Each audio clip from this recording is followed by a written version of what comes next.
بسم اللہ الرحمن الرحیم۔ السلام علیکم۔ ہم جو کتاب پڑھ رہے ہیں اس کا نام ہے ترک گناہان کے 40 طریقے، جمع و ترتیب سید عابد حسین زیدی صاحب، کمپوزنگ سید رضوان علی حسین زیدی صاحب۔ یہ کتاب آپ کی خدمت میں کاشان بصیرت آڈیو بک سیکشن کی جانب سے پیش کی جا رہی ہے۔ اب ہم کتاب کا پارٹ نمبر 4 پڑھیں گے۔ طریقہ نمبر 3، دوسروں کو دیکھیں اور عبرت حاصل کریں۔ مشہور ہے کہ خوش قسمت ہے کہ جو دوسروں کو دیکھ کر عبرت حاصل کر لے۔ پروردگار عالم کا بھی ارشاد ہے کہ ہم نے پچھلی امتوں کے قصے اس واسطے بیان کیے ہیں تاکہ لوگ عبرت پکڑیں۔ سورہ یوسف آیت نمبر 111 کہ فلاں شخص نے ایسا کیا تھا تو اس کو وہ عذاب ملا تھا، اور رسول اللہ جب معراج پر گئے تو انہوں نے گناہ گاروں پر ان کے ایسے دردناک عذاب دیکھے جو ہم اپنی عام زندگی میں انجام دیتے رہتے ہیں، مثلا جھوٹ، غیبت، تہمت، بے پردگی وغیرہ۔ ہم بھی اگر یہی انجام دیں گے تو ایسی ہی سزا پائیں گے۔ لہذا مرنے والوں بلکہ مصیبت زدہ لوگوں کو دیکھ کر بھی عبرت حاصل کیجیے۔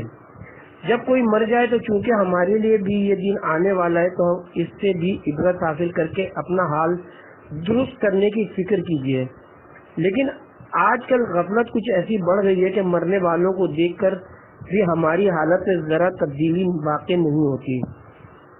لہذا دوسروں کو مبتلا مصائب دیکھ کر بھی ڈریے کہ اکثر مصیبتیں گناہوں کو انجام دینے سے وارد ہوتی ہیں، جبکہ اکثر مقامات پر تنبیہ آتی ہے کہ مبتلا مصیبت کو دیکھ کر مت ہنسو، کیونکہ ہو سکتا ہے کہ اللہ اس پر رحم فرما دے اور تم کو مبتلا مصیبت کر دے۔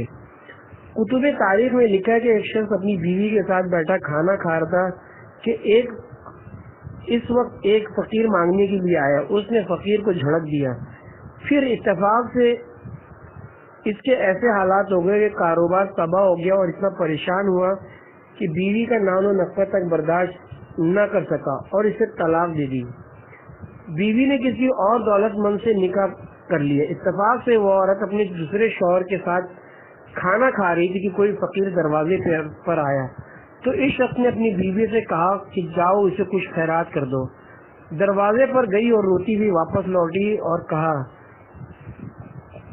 کہ یہ تو میرا پہلا شوہر ہے، اور سائل کو جھڑکنے کا واقعہ بیان کیا۔ اس کے دوسرے شوہر نے کہا کہ شاید تم نے مجھے نہیں پہچانا، میں وہی جھڑکا ہوا سائل ہوں، خدا نے مجھے مال بھی عطا کیا اور اس کی بیوی دی۔ غرض خدا کی قدرت بھی بڑی عجیب ہے، اس سے ہمیشہ عبرت حاصل کرنی چاہیے۔ نہ جانے کس بات نے ہمیں اس قدر بے فکر کر دیا کہ کسی حادثے کو دیکھ کر بھی متنبہ نہیں ہوتے، حالانکہ پروردگار کو ہر جگہ قدرت حاصل ہے، اس سے بچ کر کہاں جائیں گے؟ پھر بھی گناہوں پر اتنی دلیری۔ ایک ملا سے کسی نے پوچھا کہ تمہارے والد کا انتقال کیسے ہوا؟ اس نے کہا دریا میں ڈوب کر۔ اس نے پوچھا دادا کا؟ کہا وہ بھی پانی میں ڈوب کر۔ اس شخص نے ملا سے کہا کہ تم پھر بھی دریا میں رہتے ہو، ڈرتے نہیں؟ ملا نے سوال پوچھنے والے سے پوچھا آپ کے والد محترم کا انتقال کہاں ہوا تھا؟ اس نے کہا گھر میں۔ پوچھا دادا کا انتقال کہاں ہوا تھا؟ کہا گھر میں۔ ملا نے کہا پھر بھی تم گھر میں رہتے ہو اور ڈرتے نہیں ہو؟ تو اللہ تعالیٰ کی قدرت تو ہر جگہ موجود ہے، اس کے قہر سے تو کسی جگہ معمول نہیں ہو سکتے، البتہ بچنے کی فقط ایک صورت ہے۔ حضرت موسیٰ سے پوچھا گیا کہ اگر آسمان کمان اور مصیبتیں تیر ہو اور خدا تعالیٰ تیر انداز ہو تو انسان بچ کر کہاں جائے؟ تو حضرت موسیٰ نے فرمایا تیر انداز کے قریب ہو جائے کہ تیر دور والے پر چلائے جاتے ہیں۔ پوچھنے والے نے گواہی دی کہ بے شک آپ اللہ کے نبی ہیں کہ یہ جواب سوائے نبی کے کوئی اور نہیں دے سکتا۔ جب کسی بچے کی پیدائش کی اطلاع ملے تو اپنی آخرت کو یاد کرے کہ اب تو کتنی نسلیں پیدا ہو چکی ہیں اور میرا رخصت کا وقت قریب آ رہا ہے۔ لوگوں کو بازاروں اور شاہراہوں پر چلتے دیکھیے تو سوچیے کہ میں نہ ہوں گا اور یہ سارے کام ویسے ہی چلتے رہیں گے، تو کیوں نہ میں اس جگہ کو آباد کروں جہاں مجھے ہمیشہ رہنا ہے۔ کسی کی انتقال کی خبر سنے تو اپنی حالت کا تذکر کریں، دنیا کی آگ کو دیکھیں اور جہنم کی آگ کا تصور کریں۔ ہم نے اس دنیا کی آگ کو آخرت کی آگ کی یاد دہانی کا سبب قرار دیا ہے. خدا کرے کہ ہم اس آگ سے عبرت پکڑیں. روایت میں ہے کہ ایک روز امام محمد تقی علیہ السلام کی خدمت میں گرم گرم شوربہ رکھا گیا.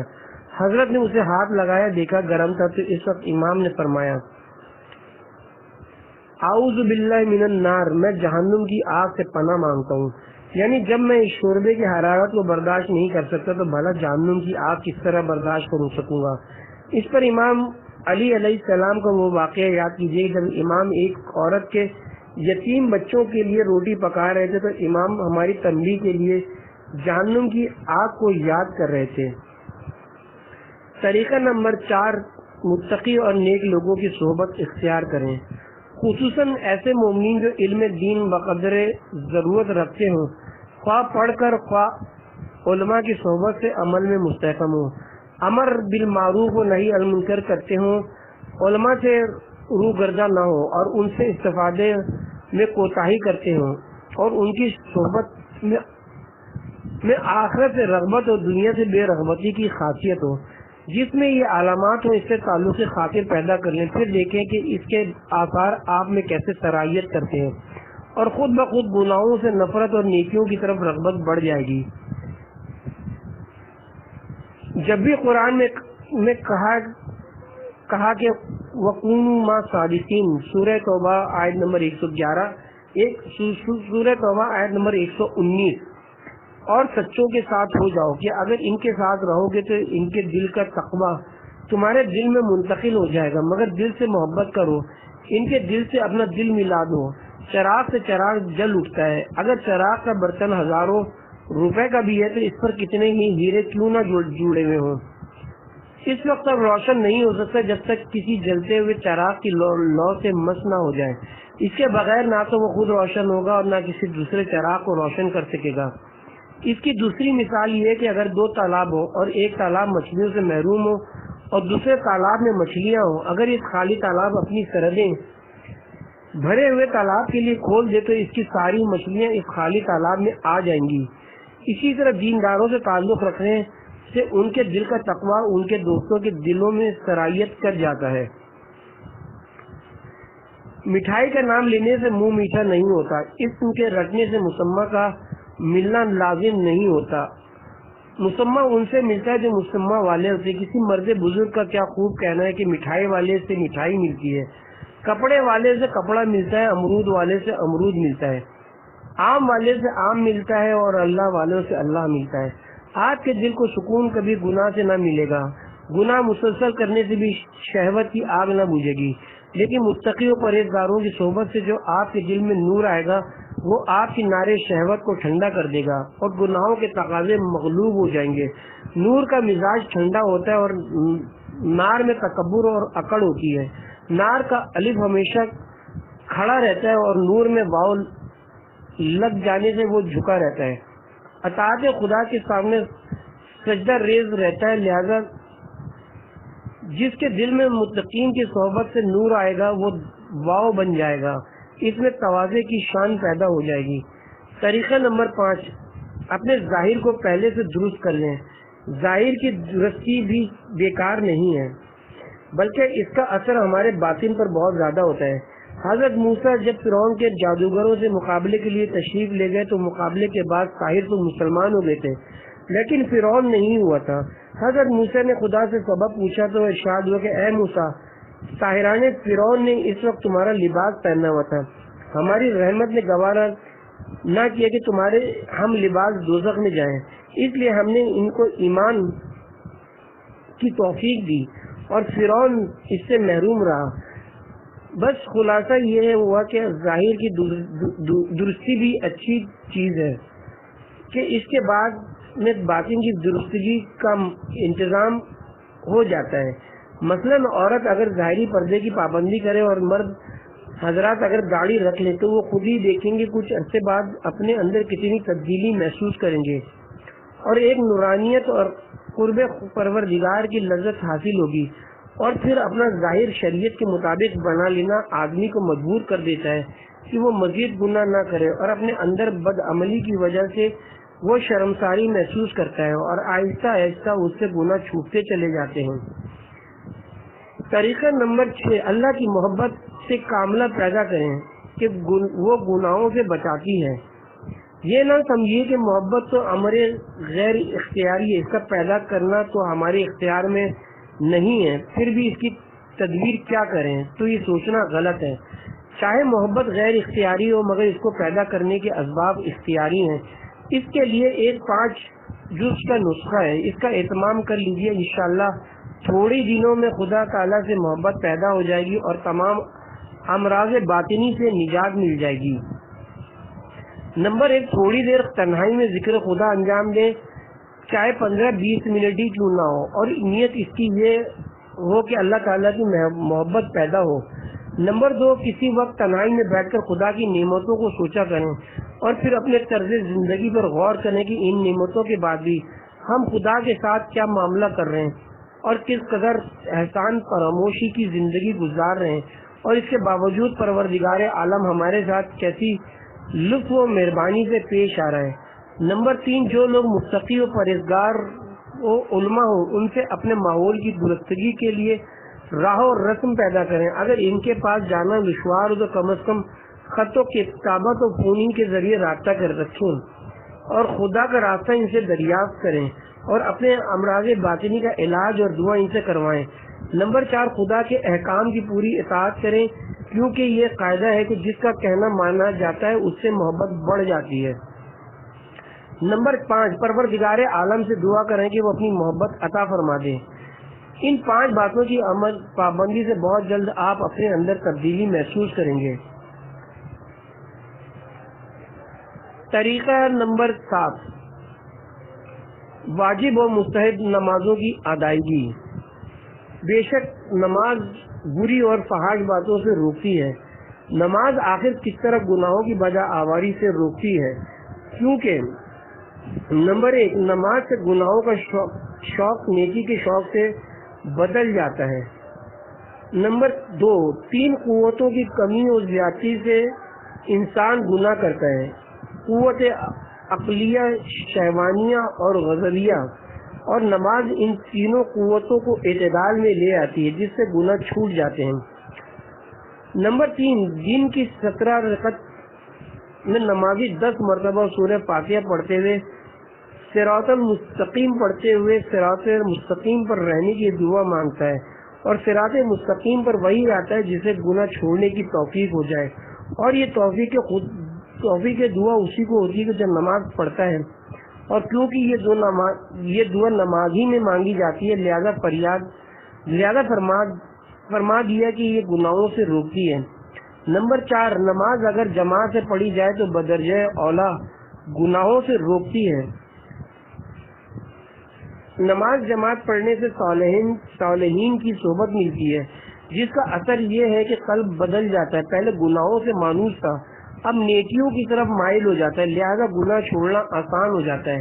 اصول کافی میں رسول خدا سے روایت ہے کہ آپ نے فرمایا، جب نماز کا وقت آتا ہے تو ایک فرشتہ لوگوں کے درمیان آواز دیتا ہے کہ اٹھو اور اپنے پیچھے تم لوگوں نے جو آگ جلا رکھی ہے اس کو نماز سے خاموش کر دو۔ بعض افراد ان واجب نمازوں فجر، ظہر، عصر، مغرب اور عشاء کی فضیلت سے ناواقف ہیں۔ امام جعفر صادق علیہ السلام فرماتے ہیں کہ خدا کے نزدیک نماز واجب 1000 حج اور 1000 عمرہ مقبول کے برابر ہے۔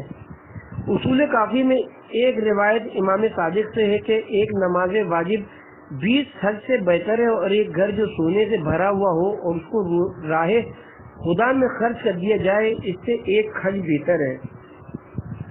نماز کی اہمیت اتنی زیادہ ہے کہ بقول امام صادق علیہ السلام اس کے لیے 4000 احکام ہیں۔ امام نے مزید فرمایا کہ معرفت خدا کے بعد کسی ایسی چیز کو نہیں جانتا جو نماز سے بہتر ہو۔ نماز کے جتنے اراکین ہیں ان میں سے ہر ایک گناہوں سے روکنے میں معاون ہے، قیام، رکوع، سجدہ، دعا، خشوع و خضوع وغیرہ۔ تجربہ بھی اس بات کا شاہد ہے کہ بے نمازیوں کی نسبت بہرحال نمازی گناہ کم کرتے ہیں۔ اسی طرح نمازوں کو جماعت سے پڑھنے والے عموماً فرادہ پڑھنے والوں سے کم گناہ میں مبتلا ہوتے ہیں۔ مسجد کی برکت سے انہیں توبہ کی بھی جلد توفیق ہو جاتی ہے۔ نمازوں سے صحیح معنوں میں گناہوں سے تبھی بچا جا سکتا ہے کہ جب نمازیں مکمل احترام اور خشوع و خضوع سے پڑھی جائیں، اور خدا کے دربار میں کسی بھاگے ہوئے غلام کی طرف واپس ہونا چاہیے اور یہ سمجھنا چاہیے کہ خدا کے علاوہ گناہگاروں کے پاس کوئی جائے پناہ نہیں ہے جو آج اس کی بارگاہ میں پیشیمانی سے سر جھکائے گا، کل قیامت میں وہی سر بلند ہوگا، کیونکہ وہ کریم ہے، وہ اور اپنے ان گناہگار بندوں پر کرم کرنا چاہتا ہے جو اس کی طرف متوجہ ہوں۔ جو شخص سورہ کہف کی آخری آیت سوتے وقت پڑھے تو جس وقت چاہے گا بیدار ہو جائے گا۔ یہ بات تجربہ شدہ ہے اور اس میں شک نہیں کہ جب چاہے گا اس آیت کو پڑھ کر بیدار ہو جائے گا۔ اسی طرح مستقل طور پر نماز جماعت میں شریک ہونا انسان کو منافق ہونے سے بچاتا ہے۔ حدیث میں کہ صبح اور عشاء کی نماز میں شریک ہونا منافقین کے لیے دشوار ہے۔ رسول اللہ صلی اللہ علیہ وسلم ارشاد فرماتے ہیں، جو شخص عالم پیش نماز کی ابتدا میں نماز پڑھتا ہے گویا وہ میری اور حضرت ابراہیم کی ابتدا میں نماز پڑھتا ہے۔ نمازی اپنے دل کو سمجھائے کہ تقوی اور گناہوں سے بچے بغیر اس نماز کا کیا فائدہ ہے۔ امام محمد باقر علیہ السلام فرماتے ہیں کہ ہماری ولایت عمل اور تقوی کے علاوہ کسی اور چیز سے نصیب نہیں ہو سکتی۔ طریقہ نمبر 8، چند مخصوص اذکار الہی کا ورد کرے۔ کچھ مخصوص اذکار کا زیادہ سے زیادہ ورد کرنا بھی گناہوں سے بچاتا ہے۔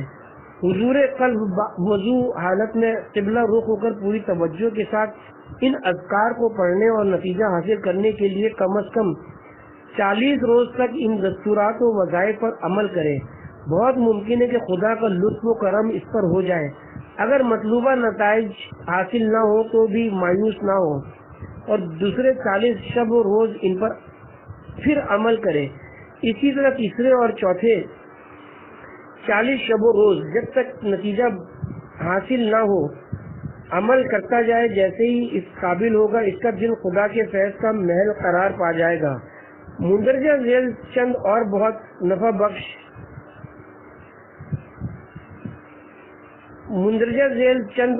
اوراد بہت نفع بخش ہیں، مثلا یا حیو یا قیوم، یا من لا الہ الا انت، لا الہ الا انت سبحانک انی کنت من الظالمین، یا غنی و یا مغنی، یا فتاح۔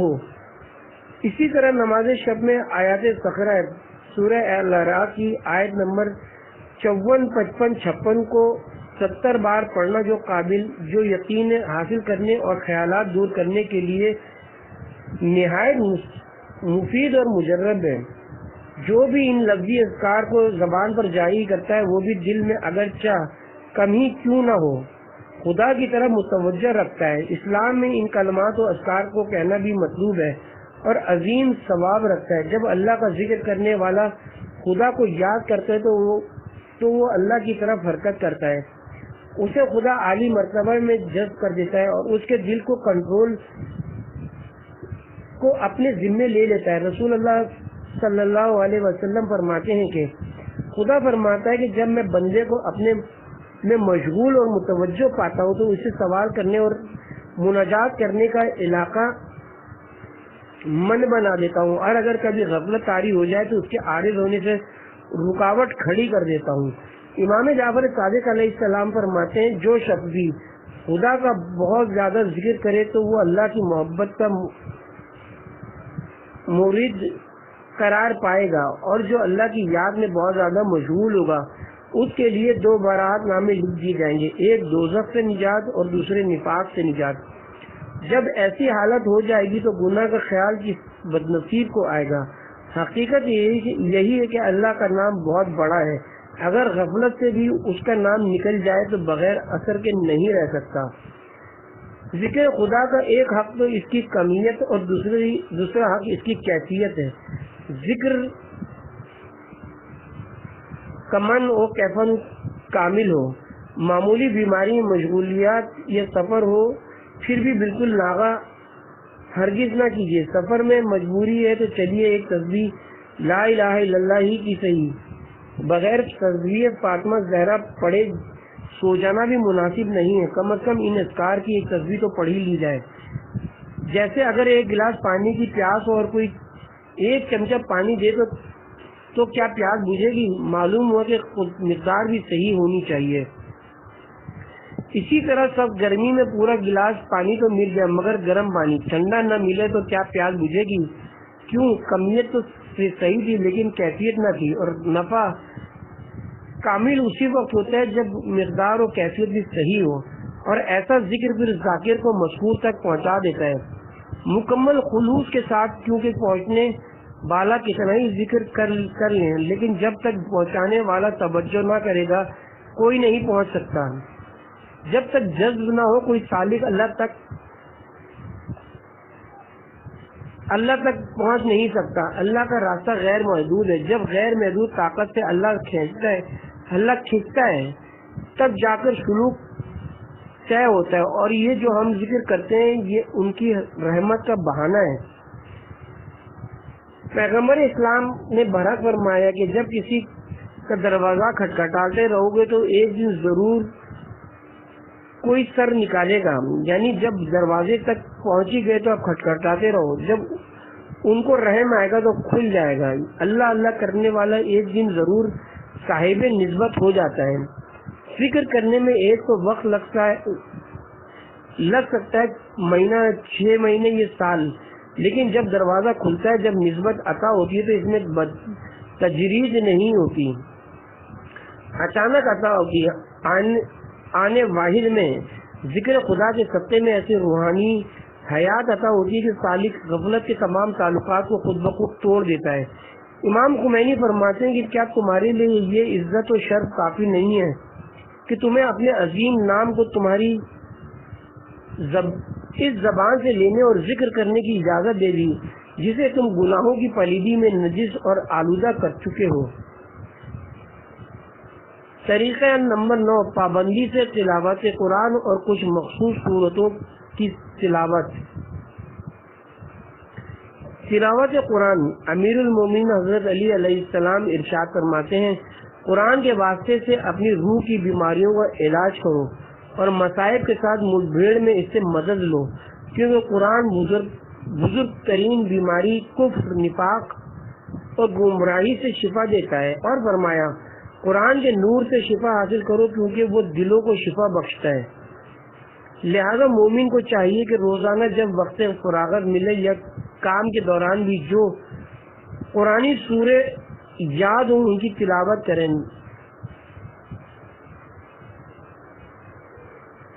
11 مرتبہ تلاوت سورہ توحید. مولا علی فرماتے ہیں جو شخص بعد نماز صبح 11 مرتبہ سورہ قل ہو اللہ احد پڑھے 1,00,000 بار بھی شیطان کوشش کرے مگر گناہ سرزد نہ ہوگا. تلاوت سورہ محمد. امام جعفر صادق علیہ السلام ارشاد فرماتے ہیں جو کوئی سورہ محمد کو پڑھتا رہے گا گناہوں سے بچا رہے گا اور دین میں اسے شک نہ ہوگا. اسی طرح سورہ زلزلہ سورہ قاریہ سورہ نبا سورہ تکاثر کو بامعنی سمجھ کر پڑھنا بھی گناہوں سے بچاتا ہے. تلاوت سورہ منافقون. رسول صلی اللہ علیہ وسلم ارشاد فرماتے ہیں کہ جو پابندی کے ساتھ سورہ منافقون کی تلاوت کرے گا ایک وقت ایسا آئے گا کہ وہ نفاق سے بری ہو جائے گا. تلاوت سورہ واقعہ. تفسیر مجموع بیان میں کہ جو بھی سورہ واقعہ کو برابر پڑھتا رہے گا اس کا شمار اہل غفلت میں نہیں ہوگا کیونکہ سورہ واقعہ میں شروع سے آخر تک قیامت کی کیفیت موت اور جنت و جہنم کا تذکرہ ہے تو اس کی تلاوت سے خود بخود اس کا دل بیدار ہو جائے گا. اگر کوئی قرآن کی تلاوت تدبر کے ساتھ کرے تو یقیناً اس کا اثر پڑھنے والے پر پڑے گا جیسا کہ چشمے کا قطرہ قطرہ پانی پتھر پر بھی اثر انداز ہوتا ہے. انسان تلاوت کی تکرار کے ساتھ اثر مطلوب حاصل کر لے گا اور غفلت کی بیماری کا علاج پا لے گا. کتاب مصاب القلوب میں ایک نوجوان کی حکایت کا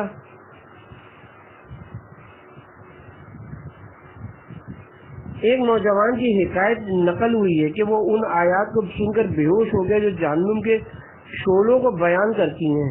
ہوش میں آئے تو اس نے فرمائی کہ کچھ اور آیات تلاوت کریں۔ جب یہ آیات تلاوت کی گئی کہ اے ایمان والوں، خود اور اپنے خاندان والوں کو آتش جہنم سے بچاؤ، تو اس کا دل برداشت نہ کر سکا، گر پڑا اور روئے قبض انصری سے پرواز کر گئی۔ لوگوں نے اس کی تجہیز و تکوین میں شرکت کی۔ غسل دینے والوں نے دیکھا کہ قلم قدرت سے اس کے سینے پر لکھا ہوا تھا، وہ زندگی سے خوش ہے اور بہشت عالم ہے۔ اس رات لوگوں نے اسے خواب میں دیکھا کہ وہ تاج کرامت پہنے نہایت پرجلال ہے اور کہہ رہا ہے کہ خدا نے مجھے شہیدوں سے بڑھ کر رتبہ عنایت فرمایا ہے، اور مجھ سے کہا گیا ہے کہ شہید تو کافروں کی شمشیر سے ہوتے ہیں، لیکن تو آیت قہر خدا بندی سے مرا ہے۔ لہذا دل اگر عذاب الہی کی آیت سے جل جائے تو لطف الہی کا مرہم بھی اسی کے لیے ہے۔ اگر آنکھوں میں خوف خدا سے گریا ہو تو خدا ان آنکھوں کو روشن کر دے گا اور بصیرت عطا کرے گا۔ جو کان آیات الہی سے متاثر ہو جائیں وہ کان بھی ہوش مند ہو جائیں گے۔ تلاوت قرآن میں جب تک تدبر نہ ہو، ہدایت کے لیے فقط رٹے رٹائے طریقے سے پڑھنا اتنا مفید نہیں ہے جتنا تدبر و غور و فکر کے ساتھ پڑھنا۔ ترجمہ قرآن تو کفار بھی سمجھ جاتے تھے اور ہم سے زیادہ سمجھتے تھے، مگر ان کو کچھ نفع نہ ہوا، کیونکہ فقط سرسری طور پر سنا تھا، تدبر نہ کیا تھا کہ جس پر عمل مرتب ہوتا۔ کہیں قرآن روز قیامت شکایت نہ کرے کہ خدایا باوجود اس کے کہ تو نے میری تلاوت کا حکم دیا تھا، کتنے مومنین ایسے تھے کہ جنہوں نے حتیٰ کہ مجھے سامنے رکھ کر بھی میری تلاوت نہ کی یا فقط دیکھ کر بھی پڑھنا نہ سیکھا۔ خدایا بعض افراد جو پڑھتے تھے انہوں نے میری تلاوت کا حق ادا نہ کیا، یعنی وضو و طہارت یا تفکر و تدبر کے بغیر جلدی جلدی تلاوت کرتے تھے۔ خدایا بعض لوگ میرے مطالب نہیں سمجھتے تھے اور نہ ہی اس کی کوشش کرتے تھے۔ خدایا بعض میری آیات کو پڑھتے اور سمجھتے بھی تھے مگر ان پر عمل نہیں کرتے تھے۔ دیکھو تم مسلمانوں کے مخالفین قرآن سے فائدہ اٹھانے اور اس پر عمل کرنے میں تم سے آگے نہ بڑھ جائیں۔ خدایا بعض مومنین نے فقط بعض آیات پر عمل کی اور باقی آیات سے روگردانی اختیار کر لی۔ خدایا بعض نے محمد و آل محمد کی حقیقی تفسیر کو چھوڑ کر خود ساختہ تفسیر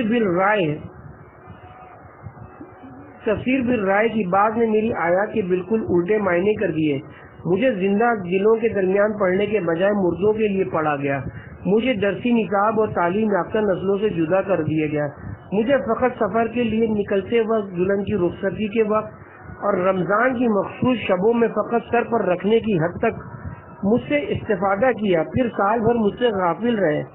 مجھے فقط فعال استخارے اور قسم اٹھانے کے وقت لایا گیا۔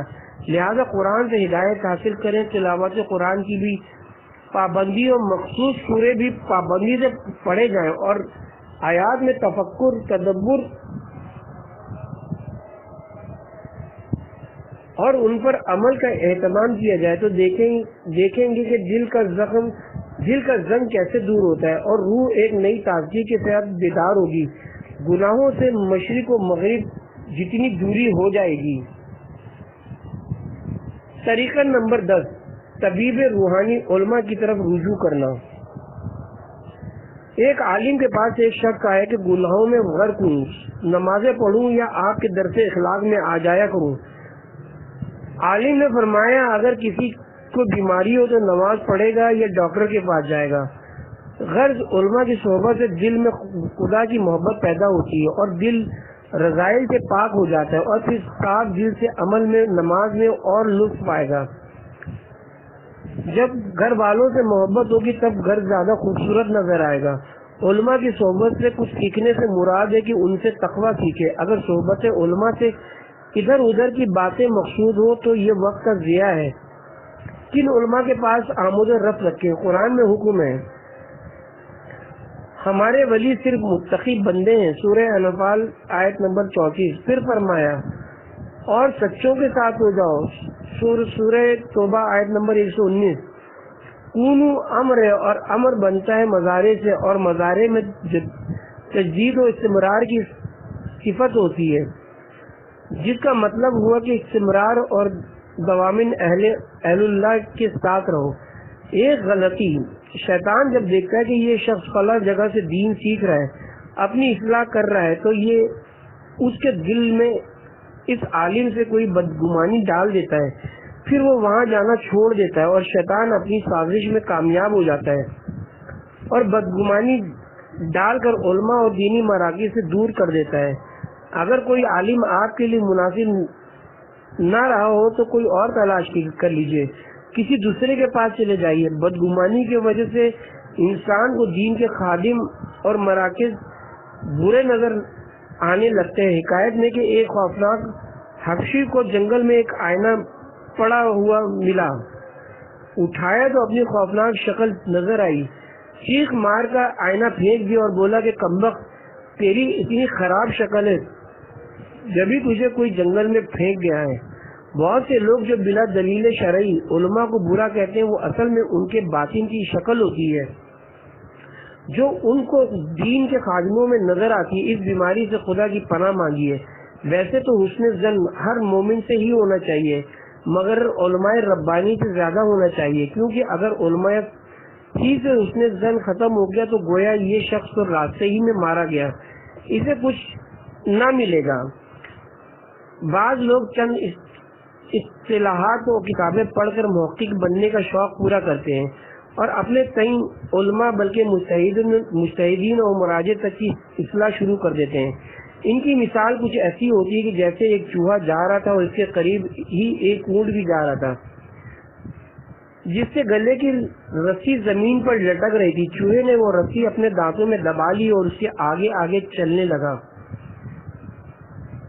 چوہے نے سمجھا کہ اونٹ تو آج میرا مرید بن گیا ہے، کیسا میرے پیچھے پیچھے چل رہا ہے، اب میری ہر طرف شہرت ہو جائے گی کہ اونٹ جیسا دیو ہے کل آج میرا غلام بنا ہوا ہے۔ اونٹ بھی یہ دیکھ رہا تھا کہ میاں چوہے کب تک میری رہنمائی فرماتے ہیں۔ جب آگے دریا آیا تو اب چوہا وہیں رک گیا۔ اونٹ نے کہا کہ شیخ صاحب، جب آپ نے خشکی میں میری رہنمائی فرمائی ہے تو پانی میں بھی چلیے، آپ رک کیوں گئے؟ چلیے میں چلتا ہوں، میرے فقط گھٹنوں تک ہی تو پانی ہے۔ تو چوہے نے کہا کہ جہاں تک تمہارے گھٹنے کا پانی ہے وہاں کے بہاؤ میں میری پشتیں ڈوب جائیں گی۔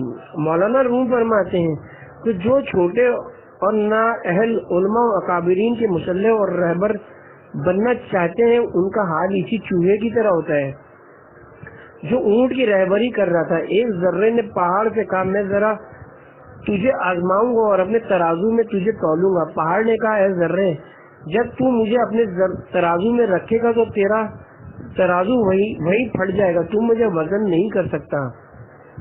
لہذا علماء کی صحبت میں با ادب بیٹھیے، ان سے حلال و حرام پوچھیے، گناہوں سے ترک کے طریقے دریافت کریں، انہیں بڑا سمجھیں۔ بڑا عالم کبھی خود کو بڑا نہیں کہے گا، آپ کو خود ہی انہیں بڑا سمجھنا ہوگا، تبھی ان سے کچھ حاصل ہوگا اور گناہوں سے بچنے کا ملکہ پیدا ہو سکے گا۔ علماء سے تعلق کے معنی یہ نہیں کہ انہیں کسی دعوت یا ناشتے پر بلا لیا جائے اور بس ان کا حق ادا ہو گیا، بلکہ انہیں اپنے حالات سے آگاہ کیجیے اور پھر ان کے مشوروں پر عمل کیا جائے۔ ان سے ملنے کی یہی ایک راہ، ملنے والوں سے راہ پیدا کر، ان کی ہدایات پر سختی کے ساتھ عمل کرے۔ اگر ایک ڈاکٹر کہہ دے کہ خبردار فلاں چیز نہ کھانا ورنہ شدید نقصان ہوگا تو مومن اسے چھوڑ دیتا ہے۔ افسوس ہے کہ ایک مالک کے کہنے سے ایک لذیذ غذا کو چھوڑ دیا اور پرہیز کی مصیبت برداشت کر لی، اور رسول و ائمہ یا علماء ربانی کے کہنے سے تھوڑی سی مشقت بھی برداشت نہیں کی جاتی۔ چلیے اگر انہیں رہنما بنانے کے لیے دل مطمئن نہیں ہوتا تو پیر نہ بنائیے، لیکن مشیر بنانے میں کیا حرج ہے؟ دینی مشیر سے مشورہ لینے میں حرجی کیا ہے؟ لیکن تجربہ یہی ہے کہ مسلسل اور پابندی سے علماء کے دروس و مجالس میں جانے سے ہی تبدیلی آتی ہے۔ جیسے انڈا مسلسل 21 دن جب مرغی کے پروں میں رہتا ہے تب اس میں جان آتی ہے، اگر کچھ دن مرغی کے پروں میں رکھ دے اور پھر نکال لے یا مرغی کو بھگا دے تو پھر بچہ پیدا نہ ہوگا۔ جس طرح انڈے میں جسمانی حیات کے لیے ایک مدت تک مرغی کے پروں میں رہنا ضروری ہے، یہاں تک کہ مردہ زرخی حیات پا کر بچہ بن جاتی ہے اور پھر وہ چونچ سے چھلکے کو توڑ کر خود باہر آ جاتا ہے۔ اسی طرح مسلسل دروس سے اخلاق و مجالس میں شرکت تبدیلی پیدا کر دیتی ہے۔ روحانی بیماریوں کے علاج کے لیے مقدس اردبیلی، مہدی بحر العلوم فیض کاشانی اور ملا احمد ناراقی کا انتظار نہ کریں۔ آج کے موجودہ متقی علماء کو ڈھونڈیے جن کے قول و فعل میں تضاد نہ ہو، ان سے تعلق خاطر پیدا کر کے ان سے علم و حکمت کو حاصل کیجیے۔